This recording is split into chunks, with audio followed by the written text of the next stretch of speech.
On December 4th, 1791, the air in Mozart's chamber was thick with tension. At the age of 35, the once vibrant composer, now a shadow of his former self, was about to die. His frail and swollen body trembled as he conducted what would be his final rehearsal. A number of singers had gathered in Mozart's room for a run-through of his Requiem Mass, a mysterious work that had occupied him in his final days. But as the group reached the Lacrimosa, something within him shattered. Overcome with emotion, Mozart broke down in sobs, tears streaming down his pallid face. In that moment, it seemed as if he sensed the cruel twist of fate that awaited him. For just as his life's fortunes were about to turn, death's cold embrace would claim him forever. Looking back on Mozart's life, it's easy to imagine him basking in the glow of success, surrounded by adoring fans and wealthy patrons. But the reality was far different. Despite his immense talent and growing fame, Mozart found himself trapped in a cycle of financial struggle that would haunt him until his final days. From an early age, Mozart's extraordinary abilities had captivated audiences across Europe. His father, Leopold, had paraded young Wolfgang and his sister Maria Anna from court to court, showcasing their prodigious talents. Yet, as he entered adulthood, the young composer discovered that talent alone wasn't enough to secure a stable income in the competitive world of 18th century music. Mozart's financial woes began in earnest when he moved to Vienna in 1781. Although the city was a hub of musical activity, the environment was fiercely competitive, with numerous composers vying for the favor of wealthy patrons and the limited positions available at court. Court politics also played a significant role in determining who would receive commissions and appointments, often favoring those with the right connections or those who could navigate the complex web of social alliances. It was here that Mozart, despite his brilliance, found himself at a disadvantage as he lacked the connections that would allow him to obtain these coveted positions. Despite this, he did manage to find some success as a freelancer and enjoyed periods of relative prosperity. However, these moments of financial comfort were fleeting. His reliance on a patchwork of commissions, performances, and teaching to make ends meet meant that his income was quite irregular and unpredictable. To make matters worse, Mozart's spending habits often outpaced his earnings. His taste for fine clothing, elegant furnishings, and lavish social events led to expenses that frequently exceeded his income, driving him deeper into financial uncertainty. To maintain this standard of living, Mozart began taking on more and more debt, and as these debts mounted, he would resort to a practice that would prove to be both a blessing and a curse. He began borrowing money from well-to-do friends to pay off his creditors. If you would have the kindness and friendship to support me for 1 or 2 years with 1 or 2,000 gulden at a suitable rate of interest, you would help me keep my field and plow, he wrote to one friend. This practice allowed him to stay afloat temporarily, but it also created a web of obligations that grew increasingly complex over time. The pressure on Mozart's finances only increased as he started a family. His marriage to Constanze Weber in 1782 brought joy, but also additional financial responsibilities. Constanze's recurrent illnesses, exacerbated by her frequent pregnancies, added to their already strained household budget.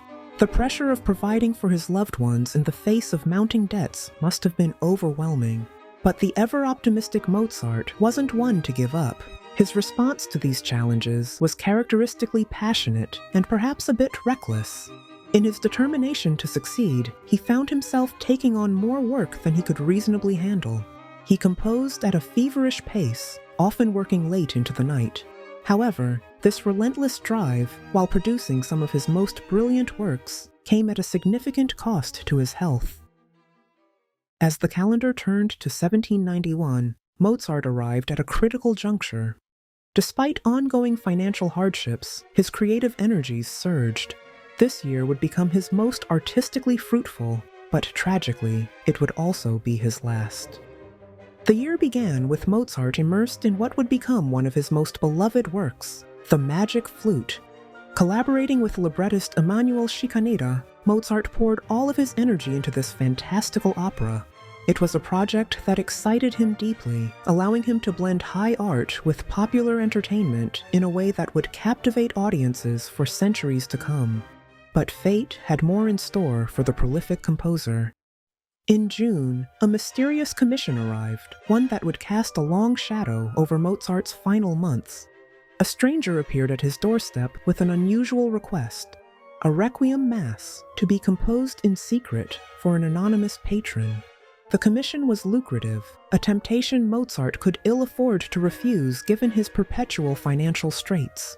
Moreover, the project intrigued him artistically. He had never before composed a requiem, and the challenge appealed to his restless creative mind.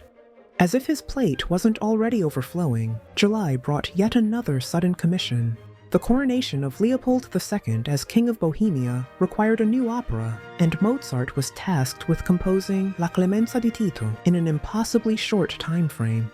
With the magic flute and the mysterious requiem to attend to, the timing of this request couldn't have been worse. Yet, driven by an insatiable ambition and the ever-present need to secure his family's financial future, Mozart accepted the challenge. The decision to take on this additional project was unwise, to say the least. Friends and acquaintances who visited Mozart during this period noted an alarming change in his appearance. His once vibrant countenance was dimmed by exhaustion and illness. Yet, in his letters, Mozart maintained a cheerful tone, masking the toll his relentless work schedule was taking on his health. September saw Mozart push himself to his limits. Within the span of a single month, he premiered two major works, La Clemenza di Tito in Prague on September 6th, followed by The Magic Flute in Vienna on September 30th. The sheer mental and physical exertion required to bring these complex works to the stage in such rapid succession was staggering. The previous year, Mozart had written to his wife, "I want to work, indeed work very hard, so that we will never again get into such dreadful straits."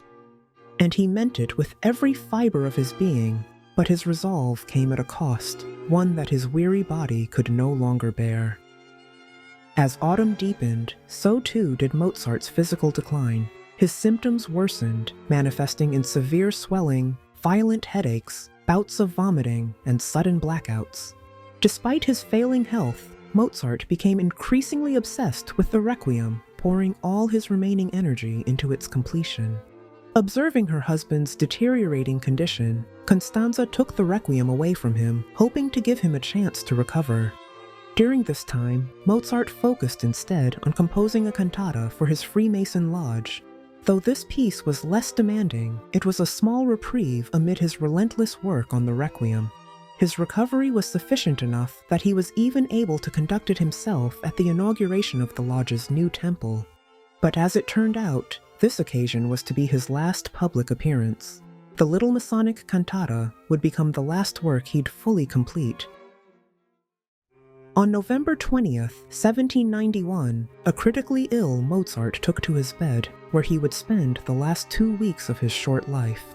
It's possible that he contracted his final illness at the cantata's premiere just days earlier. Now, he was left swollen, with a high fever, and suffering from violent bouts of vomiting and diarrhea. As the days passed, paralysis set in, leaving him unable to move without assistance. His illness took a toll on his mental state, causing him to become depressed and paranoid, a stark contrast to his usual cheery, optimistic self.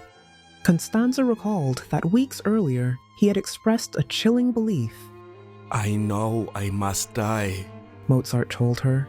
"Someone has given me aqua tofana and has calculated the precise time of my death, for which they have ordered a requiem. It's for myself. I'm writing this." While it's unlikely that Mozart was actually poisoned, his paranoia deepened, and he grew increasingly melancholic. Even his beloved pet bird had to be moved to another room, as he could no longer bear the sound of its singing. But despite being in such a state, Mozart continued to work on the Requiem as best as he could. He turned to his student, Franz Süssmayr, entrusting him with the precious details of the Requiem. Mozart, known for his quick wit and sometimes biting humor, had often teased the young man about his musical abilities. Yet, as death approached, he entrusted Süssmayr with the monumental task of completing the Requiem should he fail to do so himself. On December 4th, just a day before his death, Mozart gathered a small group of friends around his bed for a final rehearsal of the Requiem. As they began to sing the Lacrimosa, Mozart was overcome with emotion.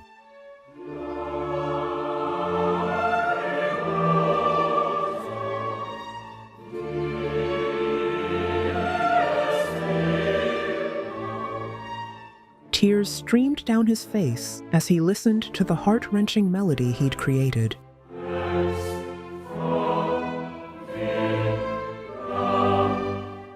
He implored them to stop, as he couldn't go on. He then set aside the Requiem score for the last time.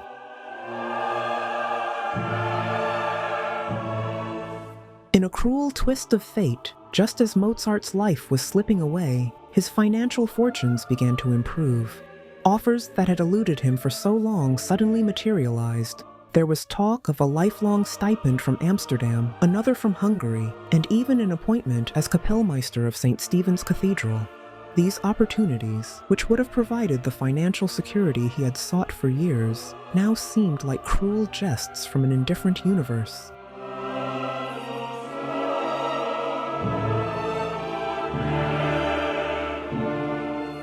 Now I have to die, when I could care for you and the children. Now I have to leave you unprovided for. These anguished words to his wife would be among his last. Moments later, Mozart convulsed violently, vomited, and lost consciousness. He remained that way until 12:55 a.m. on Monday, December 5th, 1791, when he took his final breath. The events following Mozart's death were stark and unceremonious. A family friend arrived at the apartment to create a death mask of his face, a final attempt to preserve the likeness of a genius taken too soon. His body was then dressed and prepared for a modest funeral, in line with Emperor Joseph II's burial decrees, which mandated swift and simple interments to promote equality in death. After a brief ceremony, Mozart's body, sewn into a linen sack and placed in a plain wooden coffin, was carried to St. Mark's Cemetery on the outskirts of Vienna. There, in an unmarked grave, the remains of Wolfgang Amadeus Mozart were laid to rest. The exact location of his final resting place was soon lost to time, leaving future generations to grapple with the irony that such a towering genius was buried in anonymity. In the wake of Mozart's death, it fell to Constanza to manage her late husband's affairs and safeguard his legacy. Chief among her concerns was the unfinished Requiem, that mysterious commission that had consumed Mozart's final days. If the Requiem wasn't submitted to its commissioner by the established due date, she would not only lose out on the substantial fee, but also be required to return the advance. Now, on her own, with 2 small children to care for, she couldn't let this happen. With characteristic determination, she sought to have it completed. The Requiem passed through the hands of 2 others before finally making its way to Franz Süssmayr, the one whom Mozart had intended to complete the work. Süssmayr, armed with Mozart's sketches and their shared conversations, set about finishing the Requiem. His efforts, along with those of others who contributed, have since sparked centuries of debate and speculation. How much of the completed work truly reflects Mozart's intentions? Where does Mozart's genius end and the interpretations of Süssmayr and others begin? These questions continue to intrigue musicologists and Mozart enthusiasts alike, adding an enduring air of mystery to the Requiem's legacy. But the Requiem wasn't the only mystery surrounding Mozart's untimely death. Much of the public found it suspicious that such a prominent composer and rising star should perish so early. One might recall that apparently Mozart himself believed he was being poisoned, a claim reportedly shared by his wife decades later. This ominous rumor lingered in the public's mind for years, fueling speculation. But who could be the culprit? As the public searched for someone to blame, suspicion eventually fell on one man, Antonio Salieri. Mozart's reputed rival, and someone who, in the eyes of many, had a very plausible reason to see him gone. But was there any truth to this claim, or was it merely a product of envy and intrigue?